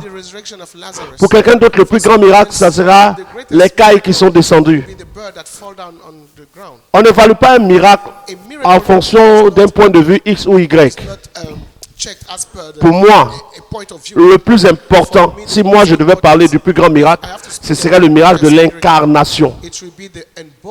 Le Fils qui devient fils de chair. Le Fils esprit qui devient fils de chair pour nous envoyer le message. Moi, je considère que ça, c'est le plus grand parce que par le Fils incarné, nous entrons dans le salut. Voilà. C'est ça. Mais maintenant, toi, tu peux choisir ce que tu veux. Voilà. Alors, aujourd'hui, comme dans les délivrances, les gens avaient pour habitude de dire, délivrer au nom de Jésus, au nom de Jésus, au nom de Jésus. Alors, comment les délivrances vont se faire aujourd'hui? Faire une délivrance, je pense que la semaine prochaine, on va toucher aussi à comment, qu'est-ce qu'une vraie délivrance. Mais si c'est donner l'ordre à un esprit de sortir, le fait de prononcer au nom de Jésus sous-entend que tu mets le cautionnement sur le message de Jésus. Si vous suivez les cultes, vous allez me voir prier et dire au nom de Jésus. Même pendant les cultes. Pourquoi je continue de dire au nom de Jésus? Pour que les gens ne se trompent pas sur moi. Excusez-moi. Pourquoi les gens ne se trompent pas sur moi? C'est-à-dire, si je commence à ne plus dire au nom de Jésus, les gens vont me dire que j'ai rejeté Jésus et son message. Mais en disant au nom de Jésus dans mes prières, je sais que ce n'est pas parce que je dis au nom de Jésus que Dieu m'exauce. Si je prie même sans dire au nom de Jésus, Dieu m'exauce. Si je dis un démon aujourd'hui, quelqu'un est possédé, je dis à l'esprit sors, sans ajouter au nom de Jésus, le démon va partir. Je vois un malade, je lui dis lève-toi et marche. Il va se lever, il partira, sans que je n'ai dit au nom de Jésus. Parce que Jésus priait, mais Jésus ne terminait pas ses prières par au nom de Jésus. Comment Jésus chassait les démons? Il ne disait pas au nom de Jésus sortez. Il leur donnait des ordres. Et la même chose se fait aujourd'hui. Je donne les ordres à un démon, il va sortir. Mais j'ajoute au nom de Jésus pour que ceux qui m'entendent sachent quelle est la base sur laquelle je suis pour opérer ces choses. Je vous montre la preuve dans Jean chapitre 11. Jean chapitre 11.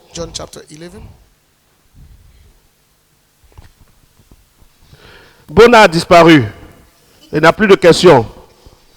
Hein? Il est venu de poser une question bizarre. Comment vivaient les gens au temps de oser? Non, Bona, il ne faut pas me demander comment vivaient les gens au temps de oser.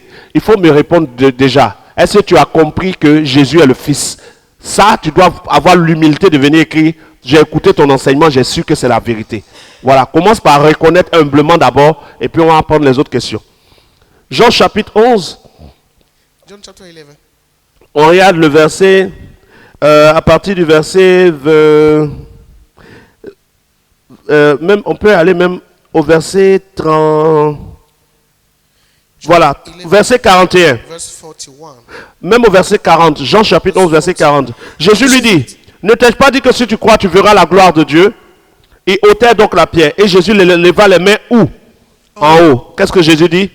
Père, je te rends grâce de ce que tu m'as exaucé. Il ne dit pas au nom de Jésus. Pour moi, je savais que tu m'exauces toujours. Mais j'ai parlé à cause de la foule qui m'entoure, afin qu'ils croient que c'est toi qui m'as envoyé. Donc des fois je parle et je dis au nom de Jésus à la fin des prières pour que les gens sachent que mon message est basé sur Jésus. Voilà, c'est tout. Sinon, même si je ne dis pas au nom de Jésus, mon Dieu opère. Alors j'ai une question. Un internaute demande, Apocalypse 16, verset 12, mon nom est la parole. Doit-on s'appuyer sur les versets bibliques pour prier, s'il vous plaît? Ensuite, il dit, car un enfant nous est né, un fils nous est donné, et la domination reposera sur son épaule. On l'appellera admirable conseiller, Dieu tout-puissant, Père éternel. Bon, la même question est revenue. Jésus est-il Dieu, Père éternel? Déjà, Jésus n'est pas le Père. Ça, regardez le direct d'hier. Voilà, si tu regardes le direct d'hier, mercredi, tu as tout l'enseignement sur qui est Jésus. Voilà. Et quand tu as fait les bouts là, mets les titres, qui est Jésus, tu mets au début de chaque direct comme ça, tu mets les liens.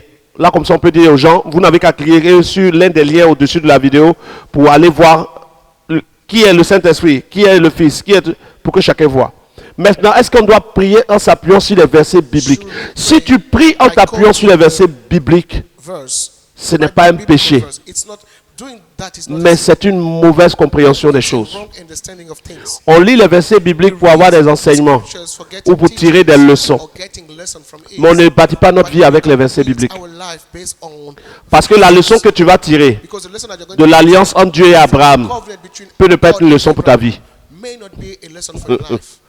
La leçon que tu vas tirer de l'alliance de l'amour entre Dieu et Israël peut ne pas te concerner. Ce que tu vas découvrir peut être vrai sans que ça ne soit utile pour toi. Et donc quand tu dis, Père, c'est toi qui as dit à Abraham que tout lieu que ton pied foulerait, tu le donneras en héritage. Moi aussi, je veux que tu me donnes en héritage quelque chose. Ça n'a pas de valeur. Quand tu pries, ne sois pas comme les païens qui se disent qu'à force de multiplier des paroles vont être exaucées. Prier, c'est demander au Père ce dont tu as besoin qui concerne ta vie. Tu veux que Dieu t'aide à construire. Père, je viens devant toi. J'ai pour projet de construire, mais je n'ai pas les moyens. Étends ta main afin que les circonstances se créent pour que je puisse avoir les moyens pour construire mon terrain que tu m'as permis d'avoir. Je sais que tu peux le faire. Montre-moi le chemin. Oriente-moi. Mets-moi sur la route des bonnes personnes afin que j'arrive à le faire. Car c'est toi qui es mon Dieu. Amen. Ou car c'est toi qui es mon Dieu. Au nom de Jésus, amen. C'est pareil. Mais tous les passages que tu cites deux fois sont comme pour rappeler à Dieu ce que Dieu peut oublier. Pendant que Dieu n'oublie rien. C'est nous qui oublions. Et beaucoup, parce qu'on leur a fait comprendre qu'il faut prier avec des passages, sont en train de bosser. Et quand ils oublient, ils sont tristes. Dieu veut un cœur à cœur et non une mémoire à mémoire. Alors la dernière question que j'ai ici, c'est quoi avoir le Saint-Esprit en soi? Avoir le Saint-Esprit en toi, c'est avoir Dieu habitant en toi. Simplement ça. Et je vais l'expliquer. Je pense qu'à partir de la semaine prochaine, toutes ces questions sur le Saint-Esprit aussi doivent être là. Mais j'explique. Quand Dieu crée l'homme à sa ressemblance. Ou Dieu crée l'homme dans la matière de laquelle Dieu est créé. Hein? C'est à sa ressemblance. Oui. Et donc, quand il crée l'homme à sa ressemblance, Dieu va créer l'homme en faisant sortir de lui-même Dieu quelque chose.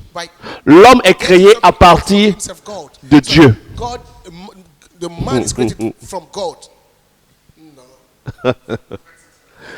Et je pense que ça va vous aider.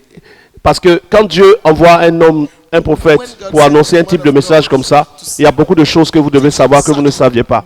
Quand Dieu crée Adam, Dieu crée Adam de la matière de laquelle Dieu même est.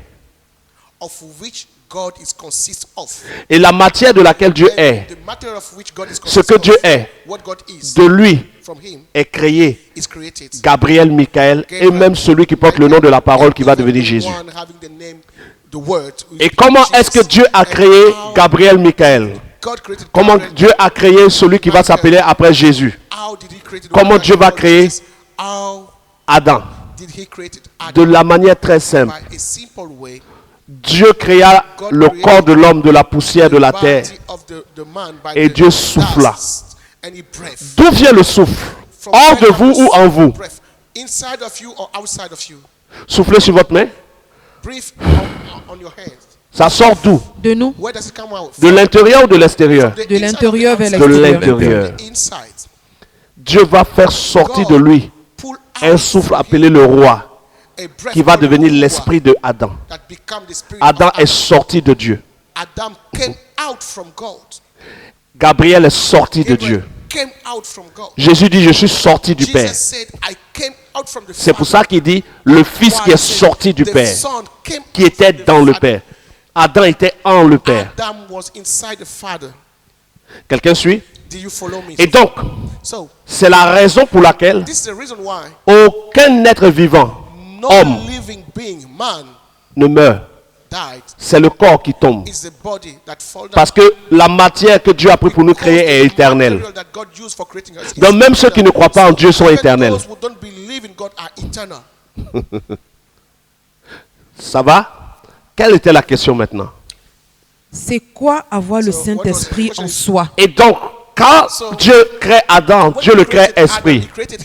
Le corps est juste l'habillage dans lequel Adam est. Chacun de nous a un habillage physique qu'on appelle le corps. Mais en ce corps, nous sommes des esprits faits de Dieu. Dieu a enlevé une partie de lui et nous a fait venir à l'existence. Son souffle, nous sommes créés du souffle de sa bouche. On peut aller? Le corps donc est devenu une habitation. Tu habites dans ton corps. J'habite dans mon corps. Quand le corps se détruit, il retourne à la poussière. Et l'esprit retourne vers Dieu. On dit qu'il a rendu l'âme. Parce que l'homme est corps et esprit. Le corps plus l'esprit forme l'âme. Et donc, le corps étant une habitation, Dieu a créé le corps pour que Dieu puisse habiter avec nous dans notre habitation qui est le corps. Donc, j'habite dans mon corps. Et Dieu me demande de sanctifier mes actes pour que mon corps soit propre, afin que Dieu vienne habiter avec moi. Et donc, le Saint-Esprit va habiter avec moi dans mon corps. Et donc, à l'intérieur de moi, il y a mon esprit et il y a Dieu. Et donc, mon corps est devenu le temple du Saint-Esprit dans lequel moi aussi j'habite. Être rempli donc du Saint-Esprit, c'est avoir Dieu venant habiter dans le corps. Voilà pourquoi Paul dit que notre corps est une maison. Notre corps est une tente. Notre corps est un temple. Bon, je ne sais pas si l'homme de Dieu va permettre la dernière question, sinon on a... Oui. Vu que le temps nous est imparti, je ne sais pas si vous permettez... C'est un internaute qui s'appelle Yao Jean Dibi. Il dit, si vous demandez quelque chose, la Bible dit, Jésus dit, si vous demandez quelque chose en mon nom, cela vous sera accordé. Alors, comment vous expliquez ça? D'accord. Qu'est-ce que toi tu viens de faire de suite? Et qu'est-ce que lui vient de faire? Il vient de poser une question. Il vient de poser une question, non? À qui? À l'homme de Dieu. Il vient de me demander quelque chose. Oui. Et je vais répondre parce que ce qu'il m'a demandé vient de mon Père. Ça ne veut pas dire qu'il va me prier pour que je l'exauce. Jésus était avec ses disciples. Et pendant qu'il était avec ses disciples, il leur a dit, tout ce que vous me demanderez, je le ferai afin que quoi? Que le Père soit glorifié dans le Fils.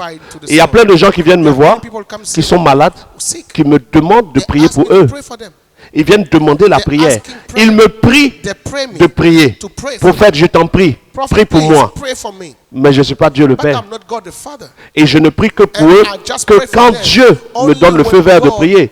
Donc Jésus disait à ses disciples, comme il était encore sur terre, tout ce que vous me demanderez, je le ferai. Mais maintenant qu'il n'est plus là, il dit quand vous priez, dites notre Père qui est dans les cieux. La prière de l'enfant de Dieu est adressée au Père dans les cieux. Mais la prière du disciple peut être adressée à son Père spirituel pour des raisons physiques. Ton Père spirituel est là, tu es malade, tu peux lui dire prie pour moi. C'est ce que Jésus disait à ses disciples. Tout ce que vous me demandez, je le ferai. Ici. Question? On a parcouru toutes les questions. Il n'y a plus de questions. Transmis. C'est bien ça. Donc... Mais où sont les questionneurs? Comprenez que ce que je vous annonce est la vérité et personne ne peut contredire cette vérité, ni les gens du message nouveau. Ce que j'appelle les gens du message nouveau, ce sont tous ceux qui ont accepté le message selon lequel Jésus est le Père. C'est le message de l'ivraie. L'ivraie est venu pour nous emmener dans l'erreur. Le blé, c'est le message de Jésus est le Fils. Et le Fils qui glorifie le Père. Matthieu chapitre 16, verset 16. Pierre dit à Jésus, tu es le Christ, le Fils du Dieu vivant. Et Jésus répond, tu as raison, Pierre. Ce n'est pas la chair, ce n'est pas la communauté catholique, évangélique, presbytérienne, assemblée ou je ne sais quoi. Mais c'est mon Père qui est dans les cieux qui t'a révélé cela. Et à cause de cette révélation, je bâtirai mon église. Et les portes du séjour des morts ne prévaudront point. La vraie église de Jésus. La vraie église qui a suivi le message de Jésus. La vraie église qui vient du vrai Dieu. Croit que Jésus est venu du Père et Jésus est le Fils. Et la vraie église adore le Père et prie le Père. Dans le message du Fils, nous avons reçu la révélation du Père. Rendez-vous le dimanche. Pour ceux qui veulent venir faire culte avec nous, nous aurons un culte à partir de 8 heures. Le thème du culte, c'est Bienvenue Saint-Esprit. Bienvenue Saint-Esprit. C'est le temps où le Saint-Esprit est en train de faire des choses extraordinaires. Ne reste pas caché derrière un message bizarre. Et il y a quelqu'un qui m'a écrit, qui m'a dit, mais homme de Dieu, ce que tu es en train de dire là, normalement, personne ne devait se plaindre. Tu es en train d'élever le Saint-Esprit. Qu'est-ce que les gens ont à discuter? Jésus même dit, il est avantageux pour vous que je parte, car si je m'en vais, le Saint-Esprit viendra. Toi, tu dis, il est parti, attachez-vous au Saint-Esprit parce que Jésus n'est que le Fils. Attachez-vous au Père. Ils sont fâchés. Mais les mêmes qui discutent vont se cacher pour dire, Saint-Esprit, réponds-moi. Il n'a qu'à te répondre, faire quoi? Non. Le vrai Dieu, c'est le Saint-Esprit. Et le vrai Fils, c'est Jésus. Nous sommes des fils par adoption. Et Dieu a voulu que nous devenions fils. Rendez-vous dimanche. Thème, bienvenue Saint-Esprit. Dimanche, je parle du Père. Je révèle ses capacités. Est-ce que vous savez qu'on a demandé à Jésus de faire des miracles sur terre qu'il n'a pas pu faire? Est-ce que vous savez que Jésus-Christ a prié pour un aveugle et l'aveugle n'a pas été totalement guéri, il a dû le toucher une deuxième fois? Est-ce que vous savez, il y a beaucoup de choses que vous ne savez pas, mais le Père dont je parle est celui qui était assis sur son trône et qui a dit que la lumière soit. Jamais la lumière ne peut refuser d'être. Ce qu'il dit arrive, ce qu'il ordonne existe. Et il est le Dieu de Jésus. Jean chapitre 20, Jésus dit, je monte vers mon Dieu, votre Dieu, vers mon Père, votre Père. Va dire à mes frères, jamais Jésus ne s'est considéré ton Père. Jésus s'est considéré ton frère. À très bientôt, dimanche 8h, du côté de Angré, Carrefour, Mao. Numéro pour venir, si tu ne connais pas, plus 225 07 59 00 004. Bientôt. Quand le Saint-Esprit te remplit, même ton sommeil attire quelque chose de bon vers toi. Dieu est le maître des temps et des circonstances. Le futur, il le domine. Dieu n'oblige pas l'homme à vivre ce que Dieu dit. Dans le naturel, tu as besoin de connaître quelqu'un quelque part pour entrer quelque part. C'est ça. Mais dans le surnaturel, une parole suffit.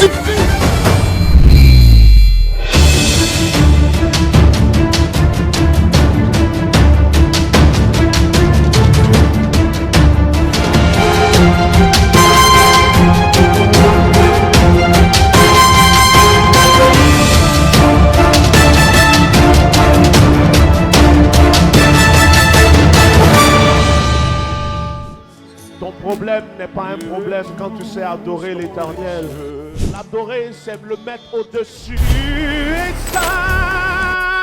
Atmosphère d'adoration et de restauration. Rendez-vous tous les dimanches à partir de 7h30 pour un culte extraordinaire avec le prophète Guillaume Kobi. Infoline 07 78 18 12 29. Ton problème